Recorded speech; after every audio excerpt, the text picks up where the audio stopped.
And welcome to today's show of Open Dialogue. I'm Miss Marhoon and I'm glad to be with you all hosting this show where we've been talking about different topics, for example, on social or with social or cultural significance. The topic of today is on Daesh terror, the latest front in Afghani and the Pakistani region. Now to discuss this important topic and to answer some of our questions, we have today joining us Sheikh Molana Musharaf Hussaini. Molana Musharaf Hussaini is a senior religious scholar, qualified engineer, broadcaster and political analyst. He also heads the Justice for Peace organization, which campaigns for human rights. He's originally from Para. So I don't know how to say it. Para. I'm from Parachinar. Yes. Okay, so Parachinar in northern Pakistan. Yeah, in northern Pakistan, and has an intimate knowledge of Pakistani politics as well as the terror campaigns targeting Afghanistan, Pakistan, and beyond. And of course, we have our resident alim, Maulana Syed Muhammad Rizvi, who is on our religious advisory board. Assalamu alaikum, Sheikh Musharaf and Syed Muhammad Rizvi. Walaikum salam. Alaikum wa rahmatullah. And thank you for coming on this show.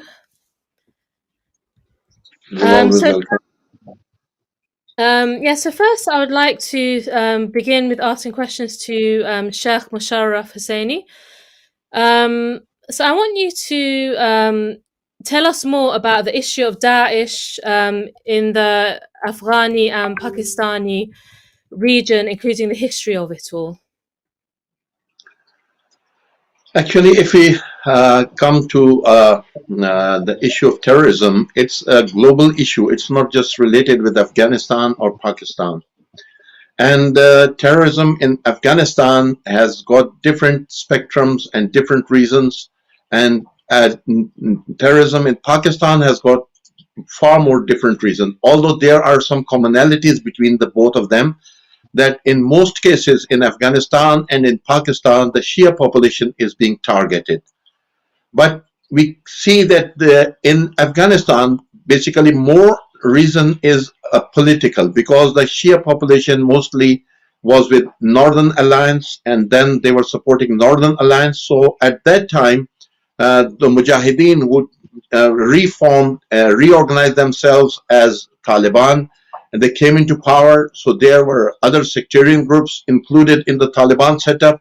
So they were, because of their sectarian background, they were attacking the Shia population, which were the staunch supporters of the Northern Alliance. So that was one reason. In Pakistan also, the Shias are being targeted. But it all started after the Islamic Revolution in Iran, although the terrorist acts go far beyond, nearly 200 years back. In the area of Tiri in Sindh, Shias were targeted and more than 100 people were martyred there because of sectarianism and sectarian hatred. And this thing continued. But after the Islamic Revolution, it got some international backing. This terrorism got international backing, because at the time when the Islamic Revolution came, the first supporters in Pakistan for the Islamic Revolution of Iran were not the Shias, but it was Molana Abul Ala Maududi of the Jamaat Islami, who supported the Islamic Revolution in Iran, and Imam Khomeini. So it was considered that the next step of the Islamic Revolution, or the next step where they will move the Islamic Revolution, will be in Pakistan. So the first thing to hit back or to stop that, the world powers thought that the easiest way will be to encourage sectarianism. And I don't shy away from saying that it was the Western and the American plots and their proxy, Saudi Arabia, played a pivotal role in bringing in sectarianism. That was a time when the war between Iraq and Iran started, Saddam, and then all the Gulf Cooperation Council and all their groups, they formed Sipai Sahaba in Pakistan. And the main people behind them were Saddam and the Saudi government. They were supporting it, and because in Pakistan it was a martial law government of General Ziaul Haq, they needed the support of the West. So the West thought it is an easy way to get the support of the West by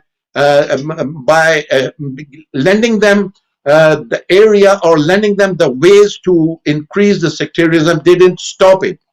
And the sectarianism going on now, it has become a global headache, whereas still the Western powers, they are playing down, they play with it. They find supports from them, and if they find that the terrorists are supporting them, they don't shy away from joining hands with them. And directly or indirectly, we have seen that in Syria, which became the hub, terrorism was not only in Pakistan, it was there in Libya, it was there in Iraq, it was there in different parts of the Middle East, and it was in Afghanistan.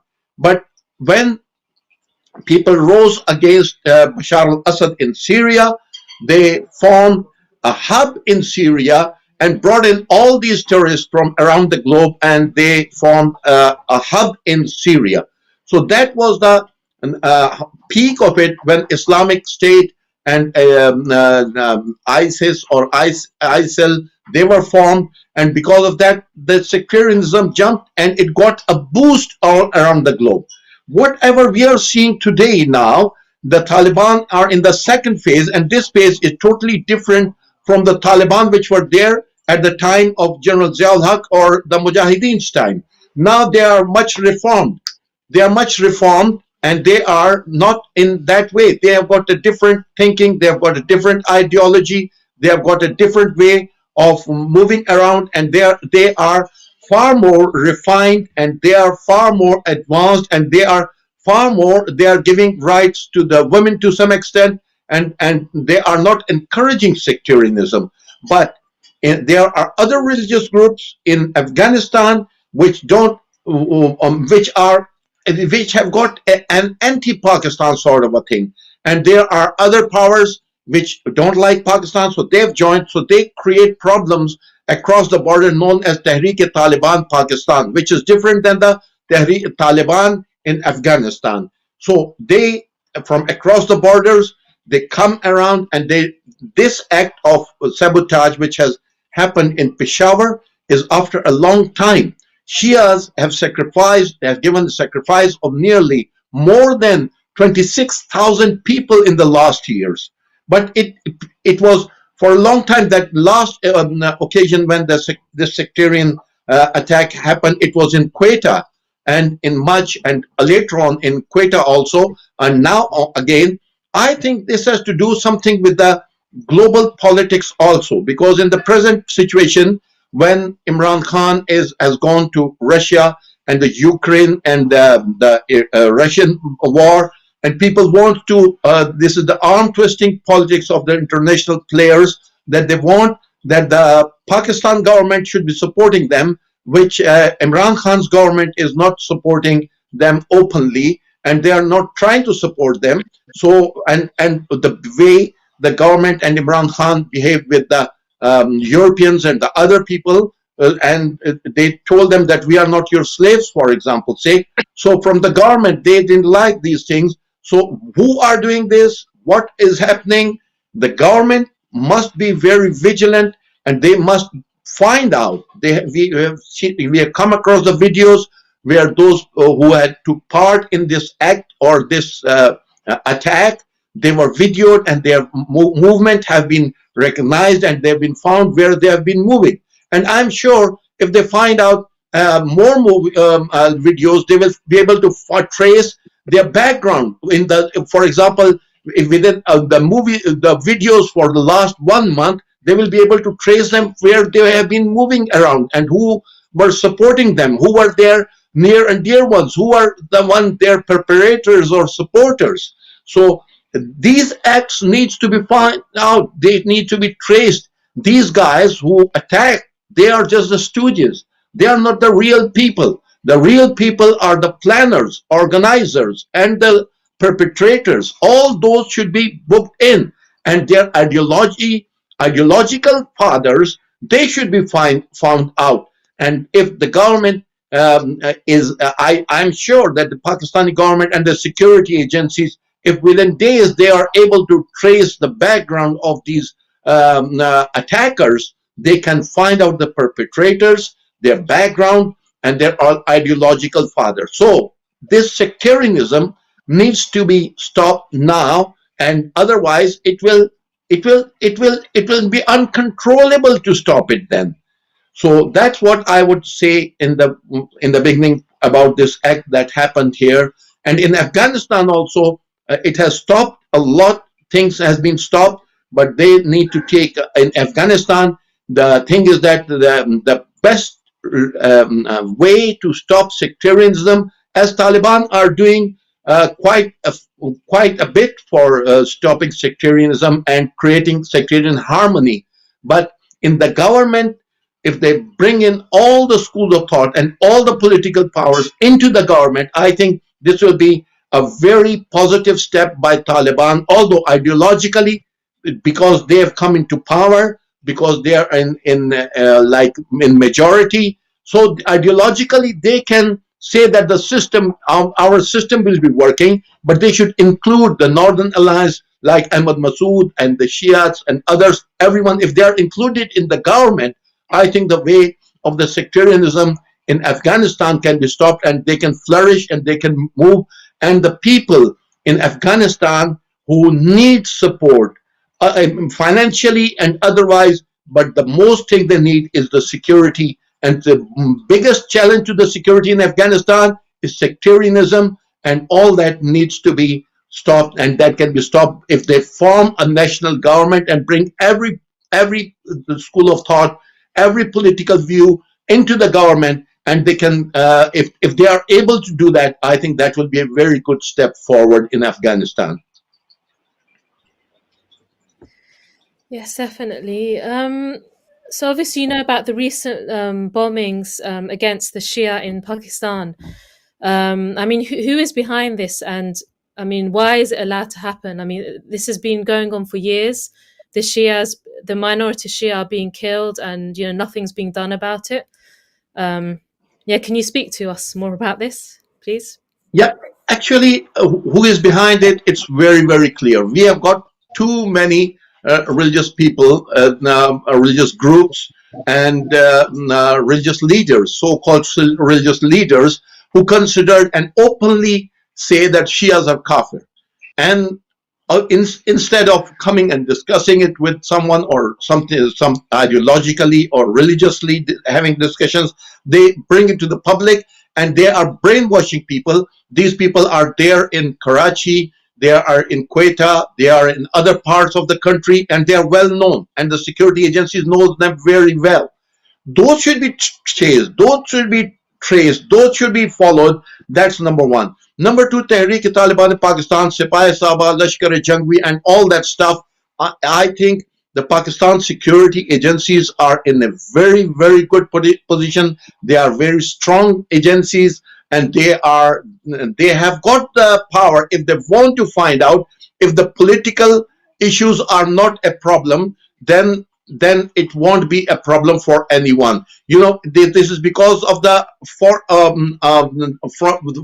because of the pressures across the border. So it may be Tehreek-e-Taliban Pakistan, or Lashkar-e-Jangvi or any other group, but their perpetrators and their ideological fathers, they are very more important than the guys who came down to do the attack. You know, if somebody kills someone with a gun, you don't hold the gun responsible for that. You hold the person who is holding the gun and the one who has brainwashed them and are continuously brainwashing them, and they get the money funds from outside. All that should be changed in this era of where money laundering is a crime and all that. It can be traced very easily. So who are they? There are different people. They can be found, And I think the government should now, it's because this time, it's for the first time that we have seen the United Nations organization has condemned it. The international countries, including Iran, has condemned it. China has condemned it. There are more other countries which have condemned this attack on the Shiite mosque. So it is now the time, because it will go out of proportion, and this will, if it goes out of proportion, then it won't be controllable. Now, in the present situation, when the whole world is seeing the wars everywhere, in Libya, in Palestine, in Lebanon, in Iraq, in Afghanistan, in if Pakistan is also like unstable or unsecure, I don't think that it will be a good thing to think of. So why not? Everybody should come together, sit together. The government in Pakistan, the security agencies, the army there, everyone, they can find out, and they should seriously work to eradicate this thing, especially those who have been killing the Shias. I said, and I would like to repeat, more than 26,000 Shias. They're doctors, engineers, military personnel, and civilians, and very, very renowned people who have been serving this country. They have been martyred in the past time. Moreover, I would like to mention one more point, that in Pakistan's history, in the past 30 years, the governments changed. They have been changing. But any government comes, whether it's Benazir Bhutto's government, whether it's Ziaul Haq government, whether it's Nawaz Sharif government, whether it's General Pervez Musharraf's government, whether any government comes, this sectarianism is continuing. So we need to find out this common factor. What is this common factor which is not moving, or which is not changing, and it's continuously targeting the Shia population? Shia population are strong enough, as could have been seen in that occasion of their burial ceremony, that a large population of the people turned out to come to bury those people who have been martyred in this attack.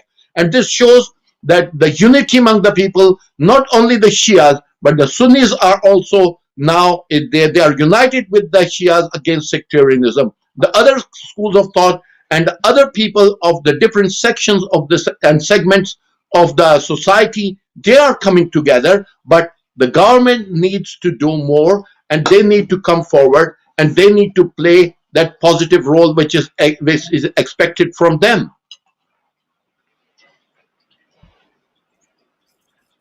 Yes, definitely. So, Sayyid Mohammed Rizvi, I'd like to ask you a question now. So, do you think it's the Muslim world who is responsible for the killings and murders, especially of the Shia minorities in these countries, Afghanistan and Pakistan? Directly and indirectly, yes, I would say that, because unfortunately the Muslim countries are ruled by puppet leaders, and leaders those who are concerned about their own wealth and well-being rather than the Muslim Ummah's benefits. And there are other regimes which have been imposed by the puppet of the other countries who have interest in the local area. So both of them, as Maulana Musharaf Hussaini was mentioning, that before Islamic Revolution, they were kind of satisfied and happy that the world was going in the direction that they want, and especially if you look at you just Google search and look at the photos of the Muslim countries before Islamic Revolution, you would not find any difference between the Western corrupt world and the Muslim countries. There was no difference. People were not that keen and interested about religion or being religious, but Islamic Revolution in Iran created this awareness, and the impact of Islamic revolution was far greater on Sunni Muslim world than the Shia Muslim world. And as Maulana mentioned, Maulana Maududi, he also wanted to set an example like Iran, and that's what the Western world was afraid of, and they started to work in a way to uh, destroy the growth and popularity of this kind of movement. And they discovered that the only way to succeed is to divide and rule, and that's why the sectarianism was created. Otherwise, I mean, any incident here or there which was taking place was a very local issue, and by sectarianism created by the Western power, who didn't want the popularity of Islamic movement. Uh, uh, so they worked together, and unfortunately, as I mentioned, Muslim leaders are corrupt. We need to Muslim Ummah, Muslim people have to wake up and remove these regimes and take the matter in their own hands. For example, recently, what is happening in the world? Um, uh, so many people died in Peshawar. There were children who were killed in Peshawar, but no vigils were held in the world for them except by Muslims or some concerned Muslims. Even Muslims were not aware of what is going on, and they were not concerned. But if this had happened in Australia or New Zealand or any parts of the Western world, they would have made it into a great big issue.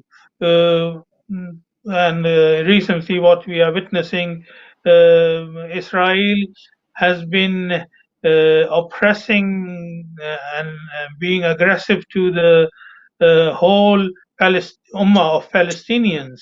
Nobody cares about that. And nobody bans Israel from playing international games and taking part in sports and anything. And now that Russia, for the sake of a military movement by the West, who want to impose their uh, military near the border of Russia, uh, they have uh, created a different kind of reaction, and this shows the double standards of the world, unfortunately. And we have the responsibility to create awareness amongst the people and society, and make them alert. Alhamdulillah, people are becoming more aware of. They are not. I have personally heard and seen from non-Muslims that they don't listen to the Western media or popular news channels anymore. They don't consider their news and reports as reliable and trustworthy. They even make reports that are not true, just to create division and problem in the society. So that's why people are uh, more eager to listen to the media such as this, and the social media to get the information through right sources.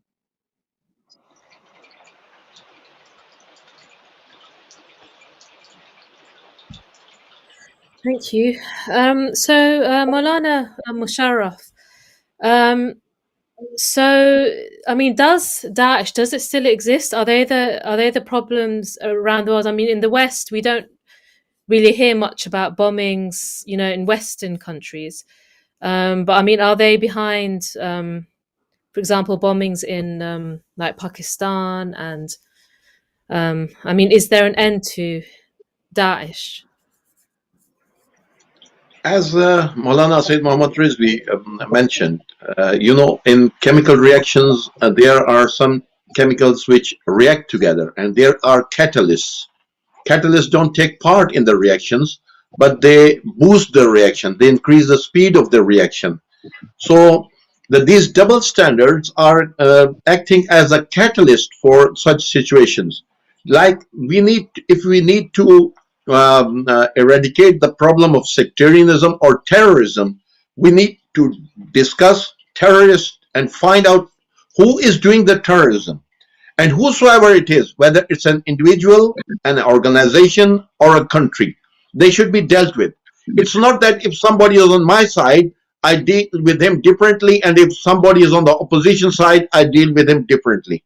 Like in the present days, like what we see, what's happening in Ukraine, worse situation is happening in Yemen, but nobody is raising their voice for what's happening in Yemen.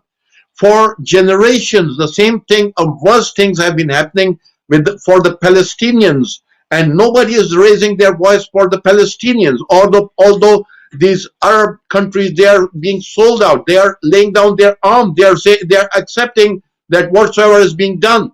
So I salute those people who stand for truth and rightfulness, and that single-handedly or the single-handed policy must move forward, that the people right is right and right is might, and people should not be supporting the wrong things.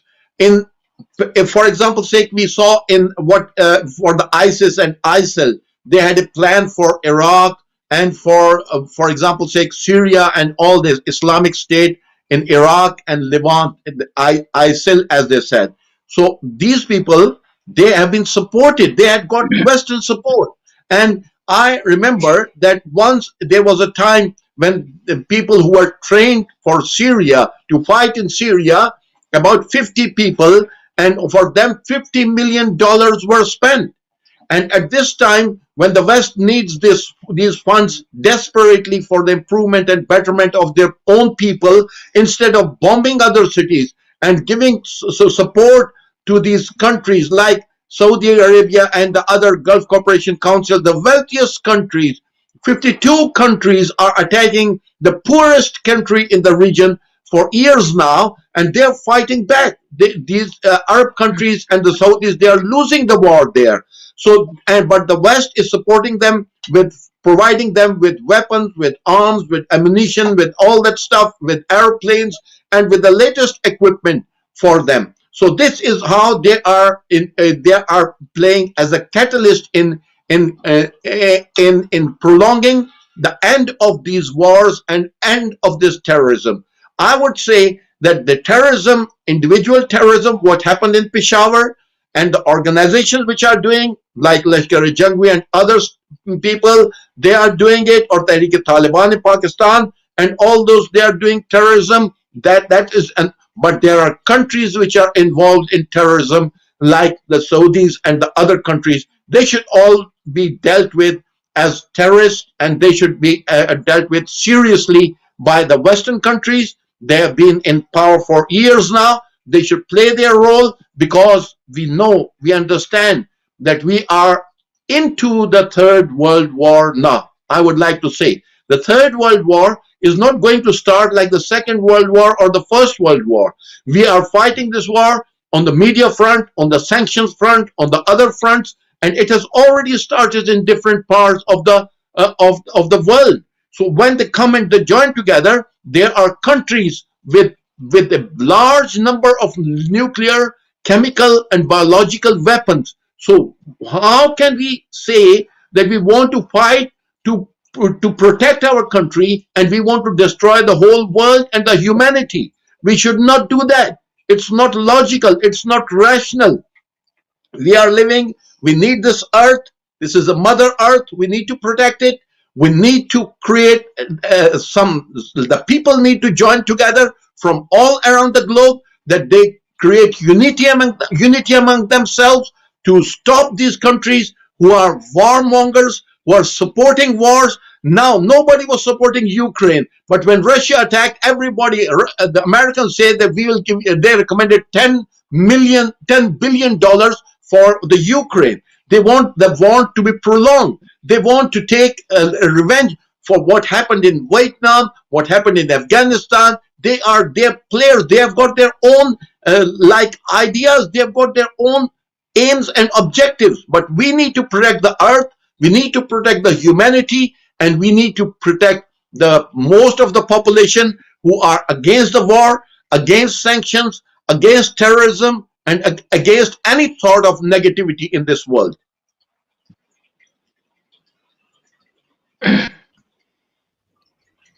Yes, definitely.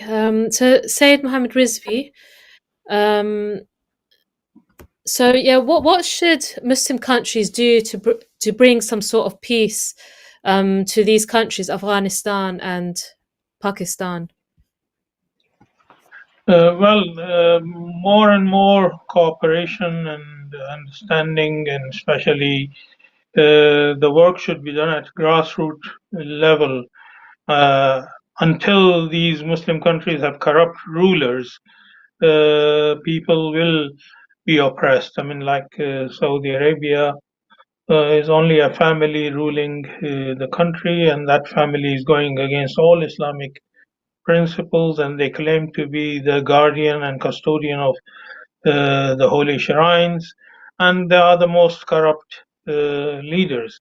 If the country is run by such corrupt leaders, of course they don't have any interest in Muslim Ummah or Islamic Ummah. Their concern is how to make more money and fill their own pockets and put the money in the banks in the West.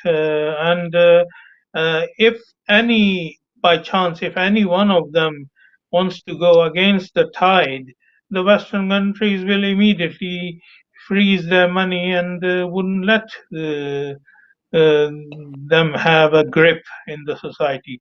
So we need to have hope, and we need to stay together, and we need to believe in the promises of Allah subhanahu wa ta'ala that finally the earth will be inherited by the pious ones.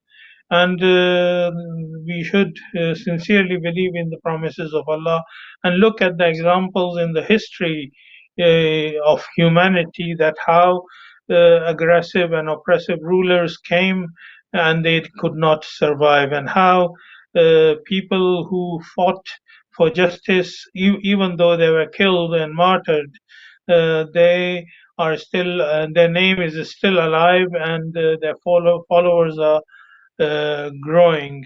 In spite of all the propaganda and negativity against Islam, officially the church and even Vatican has admitted the Christianity or Catholics are not the fastest growing religion in the world anymore. Islam is still growing fast, and although they are doing their best to destroy and damage the societies in the Muslim world, but I don't believe they will be successful. We need to just join hands together, and especially bring new leaders in the community, in the Muslim communities, who will take care of the interest of the people and will be united. And before Islamic revolution in Iran, and around 100 years ago, for thousands of years, Sunni, Shia, Christian, Muslim, Jews, they all lived side by side next to each other in all these countries without any problem. So it's obvious that the problems that we are witnessing, or sectarianism that we are witnessing, is the creation of the West by causing problem in the society, and they want to divide and rule the society. This awareness has to be increased in the society.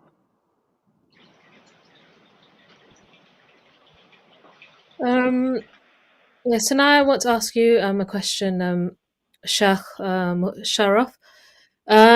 So what is the solution? What's the way forward, especially with these bombings, in the constant bombings in Afghanistan and Pakistan?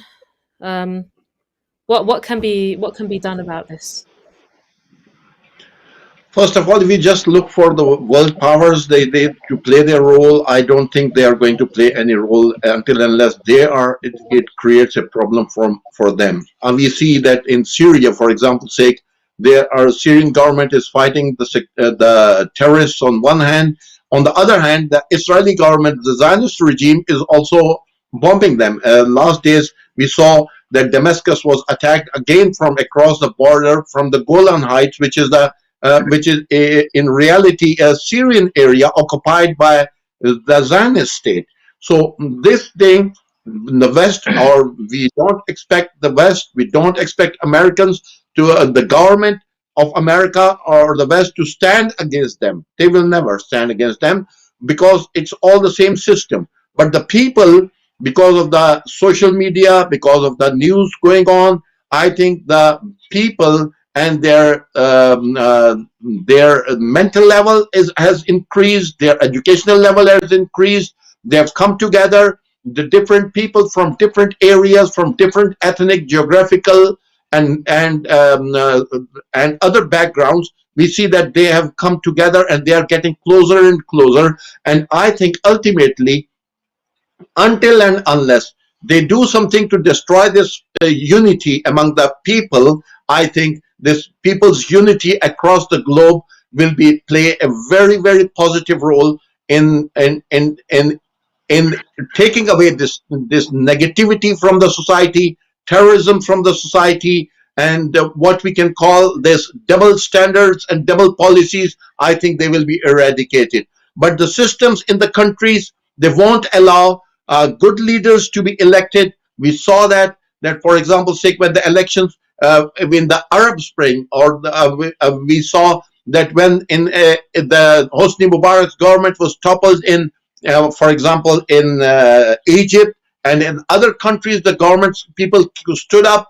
The West themselves, they backed away, and they didn't want that the government should change, because they want the government of their choice, people of their choice, who just listen to what they want and their policies. If the truthful and rightfulness prevails, I don't think that these systems and these Western countries will be happy, but the people will be happy. People are going from down to down. International terrorism, whatever is going on in the world, it's not just one place, it's everywhere. But if this terrorism is allowed to flourish, everybody, it's not possible that in a house there are 10 people and for example 2 are happy and 8 are unhappy. It's not possible. If happiness will come to the whole humanity, and the sadness will also come to the whole humanity, so why not to work for it? So the people, they are together, they understand, they have got their understanding. People in the West, they understand that their government's policies, some of their policies are very negative, and they are having a negative impact on the world.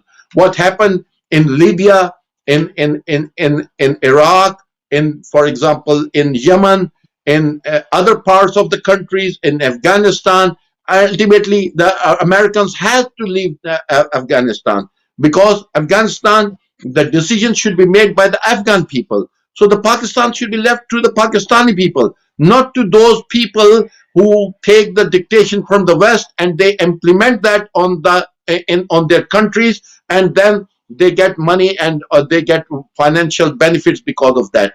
In all the countries, the same politics is going on. In Lebanon, even in Syria, and everywhere, we need that the people should come forward, and they should play a role, and they should play a positive role for the whole humanity and protect the earth from these nuclear, chemical, and biological weapons which these countries have got.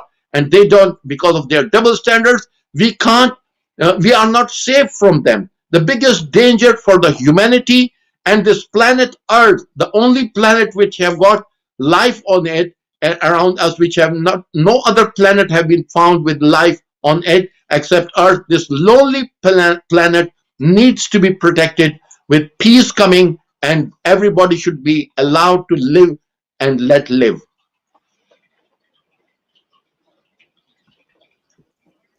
Yes, definitely. So before we wrap up, I'd like to ask one more question to Syed Mohammed Rizvi.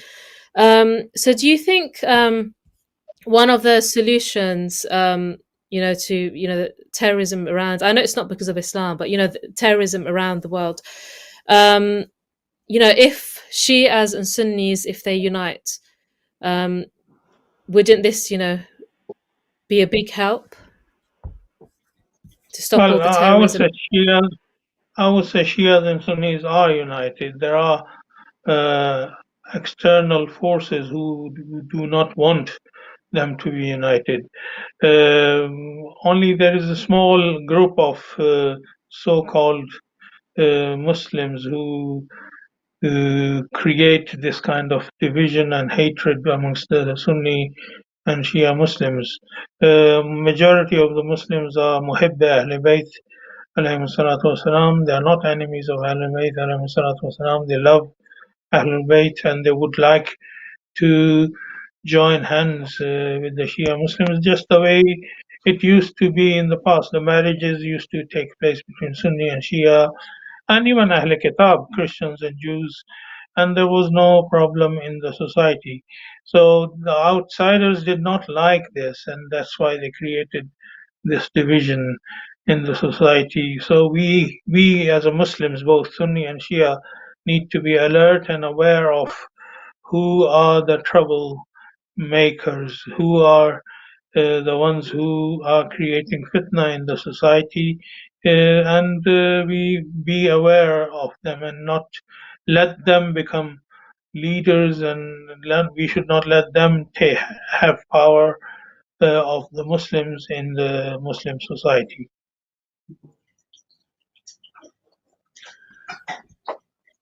So now we've come to the end of the show. Thank you very much to our respected guest, Sheikh. And I would like to add one more thing, although you are ending wrapping up the thing, that with all those negativities, we have got a positive thing that every religion in the world, they are waiting for someone to come. Like the Muslims are waiting for Imam Mahdi, the Christians are waiting for coming back of Jesus Christ, Buddhists are waiting for coming back of Buddha, Hindus are waiting for coming back of Kalki Avatar. And these personalities, they say they will unite, the truthfulness and rightfulness will be empowered, and the unity will be created in the world. So there is still a positive hope, at which we are getting the signs which the religious authorities have told us we are very close to that time of coming back of Imam Mahdi and Jesus Christ, and uniting the world and empowering the mustazafin, the suppressed and the oppressed ones of the world. Thank you very much for letting me enter without being asked a question. No problem. Thank you for your kind comments. And yeah, inshallah, we'll see a day very soon when Imam Mahdi, inshallah, reappears. So we've come to the end of the show now. Thank you to our respected guest, Sheikh Musharaf